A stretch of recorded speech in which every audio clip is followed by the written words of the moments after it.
Assalamualaikum warahmatullahi wabarakatuh. Halo semuanya, welcome back to my YouTube channel. Ketemu lagi sama aku Nurul Fitria. Aku bakal bagi tips-tips seru dan bermanfaat tentang public speaking.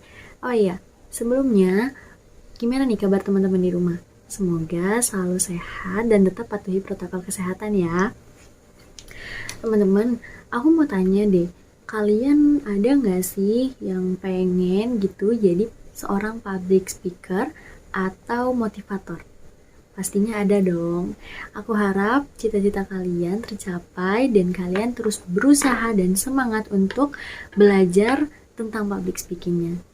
Oke, karena video sebelumnya aku udah pernah bahas tentang mendengarkan secara efektif, itu untuk seorang pendengar ya. Sekarang aku mau bahas strategi untuk bisa menarik perhatian audiens untuk public speaker atau motivator atau pembicara.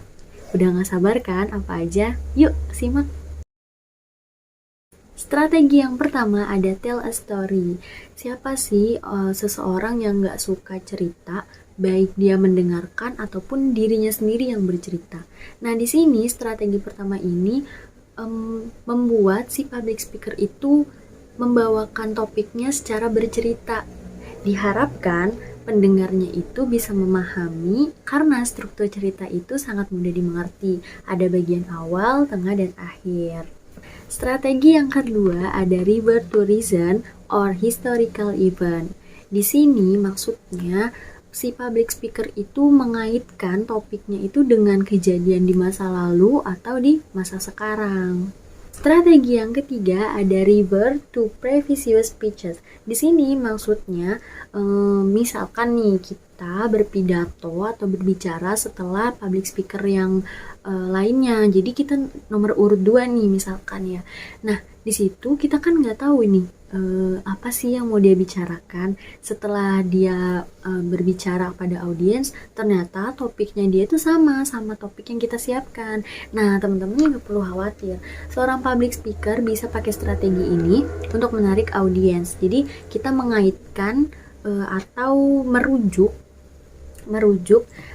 si topik public speaker pertama dengan kita itu juga bisa mendapatkan keuntungan seperti membandingkan topik kita dengan sebelumnya, dan itu bisa menunjukkan kredibilitas bahwa kita paham dengan topik itu kepada audiens. Yang keempat ada refer to personal interest. Menurut aku public speaker itu sebelum menyampaikan topiknya memang harus dan wajib sih untuk menyukai topik yang akan dia bawakan, karena biasanya seseorang yang sudah menyukai suatu topik dia akan menceritakan atau membicarakan topik itu secara menarik gitu loh, lebih jelas, lebih nyata, lebih hidup gitu. Jadi audiens akan mendengarkan dan wah kayak benar-benar paham nih public speaker itu tentang topik yang dia bawakan.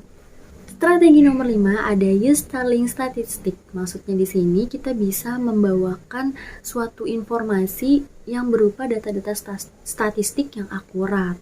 Strategi yang keenam ada use an analogy. Jadi di sini kita menganalogikan sesuatu yang telah diketahui oleh audiens dengan apa yang belum mereka ketahui gitu loh. Strategi yang ketujuh yakni use a quotes. Kita bisa menggunakan quotes-quotes dari public speaker lainnya, apalagi yang sudah terkenal, ke dalam topik yang kita bicarakan. Tapi harus sinkron ya. Contohnya kita pakai quotes-nya dari Mario Teguh, itu boleh banget, ataupun public speaker yang lainnya.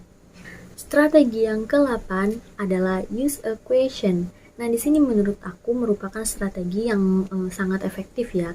Kita bisa mengetahui audiens itu sebelumnya memang memperhatikan kita atau enggak gitu loh, dengan kita memberikan sebuah pertanyaan. Di sini pertanyaan itu bisa dua macam ya. Yang pertama itu bisa pertanyaan yang bersifat retoris atau kita hanya memberikan pertanyaan agar audiens itu memikirkan dan menerka-nerka gitu apa jawabannya.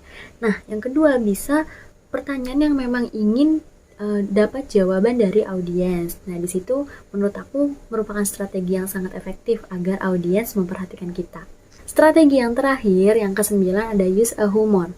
Siapa sih orang yang tidak menyukai suatu lelucon? Nah, Ini kita bisa pakai strategi ini untuk menarik perhatian audiens. Karena jika kita menggunakan humor yang baik, bisa saja hubungan kita dengan audiens pun berjalan baik.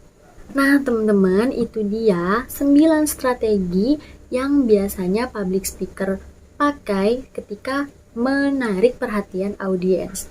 Teman-teman lebih suka strategi yang mana nih? Tulis di kolom komentar. Oke, cukup sekian video dari aku. Kurang lebihnya mohon maaf apabila ada salah kata dan sikap. Aku Nurul Fitria pamit undur diri. Wassalamualaikum warahmatullahi wabarakatuh. Bye-bye semuanya.